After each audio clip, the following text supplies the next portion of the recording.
మొత్తం గ్రేటర్ హైదరాబాద్ పరిధిలో ప్రతి ఒక్క సోదరుడు సోదరి కూడా కేసీఆర్ గారి నాయకత్వం అయితేనే ఈ రాష్ట్రం బాగుంటది అని చెప్పి జీహెచ్ఎంసీలో క్లీన్ స్వీప్, మొత్తం ఒక్క సీట్ కూడా వేరే వాళ్ళకి పోకుండా క్లీన్ స్వీప్ చేసి కాంగ్రెస్ ను బీజేపీని అడ్రస్ లేకుండా గ్రేటర్ హైదరాబాద్ కాడికి చేయగలిగినాం.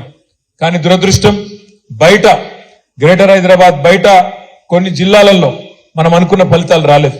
అందుకే మనకు 37% ఓటు వచ్చినప్పటికీ కాంగ్రెస్ పార్టీకి మనకంటే 1.85% అంటే చాలా స్వల్ప తేడా. దాంతో వాళ్లకు కొన్ని సీట్లు జిల్లాలలో ఎక్కువ వచ్చినాయి. మనకు 39 వచ్చినాయి, వాళ్లకు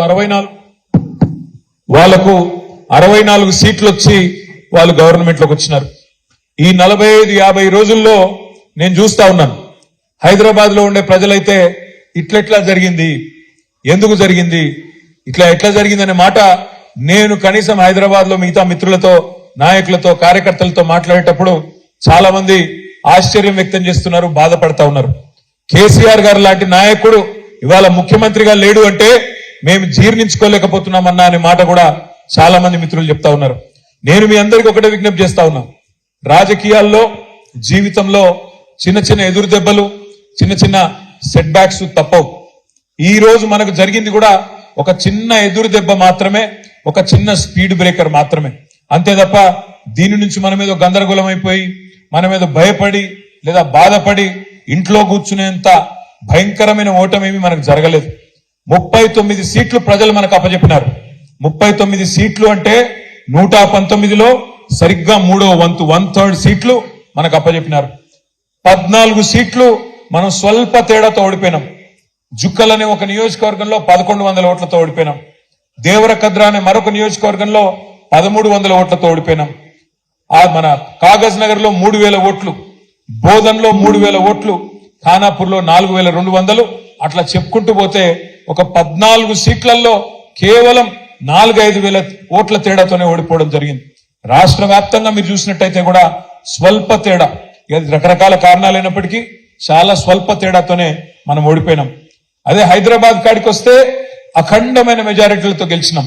85,000, 72,000, 50,000, 40,000, 30,000 బ్రహ్మాండమైన మెజారిటీలతో హైదరాబాద్ లో మనం జయకేతనం ఎగరవేసినాం. ఇవాళ మనందరం ఆలోచించాల్సింది ఒకటే, పెద్దలు చెప్తారు ఎక్కడ కోల్పోయిన దాన్ని అక్కడనే వెతుక్కోవాలంటారు.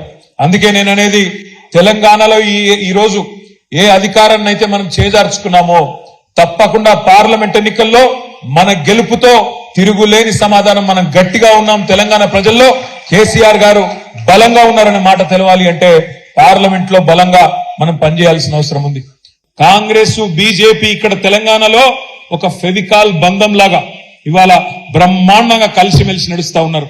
రేవంత్ రెడ్డి గారు పోయి ఢిల్లీకి పోయి అమిత్ షాని కలవంగానే కింద ఇక్కడ ఏం జరుగుతుంది, ఇక్కడ 2 శాసన మండలి స్థానాలు ఖాళీ అయితే ఎమ్మెల్సీ స్థానాలు రెండిటికి ఒకటేసారి నోటిఫికేషన్ ఇవ్వాలి నిజానికి. ఎందుకంటే 2 ఒకటేసారి ఖాళీ అయినాయి, 2 ఒకటేసారి పూరించాలి. కానీ 2 ఒకటేసారి పూరిస్తే ఒకటి కాంగ్రెస్ కు వస్తుంది, ఒకటి బీఆర్ఎస్ కు వస్తుంది. అందుకే 2 అలగలగ ఎన్నికలు పెట్టి ఒక అండర్స్టాండింగ్ లో కాంగ్రెస్ బీజేపీ 2 కూడా ఇక్కడ కాంగ్రెస్ కు వచ్చేటట్టు సహకరిస్తా ఉన్నాయి. దానికి పరోపకార సహాయం ఏంది అంటే కాంగ్రెస్ వైపు నుంచి కరీంనగర్ లో, నిజామాబాద్ లో, ఆదిలాబాద్ లో, ఎక్కడైతే ఇలా బీజేపీ ఎంపీలు ఉన్నారో సికింద్రాబాద్ లో ఇక్కడ డమ్మీ అభ్యర్థులను పెట్టి కాంగ్రెస్ పార్టీ వాళ్ళ గెలుపుకు సహకరించే విధంగా ఒక మ్యాచ్ ఫిక్సింగ్ చేసుకొని ఇద్దరు కలిసికట్టుగా పనిచేస్తా ఉన్నారు.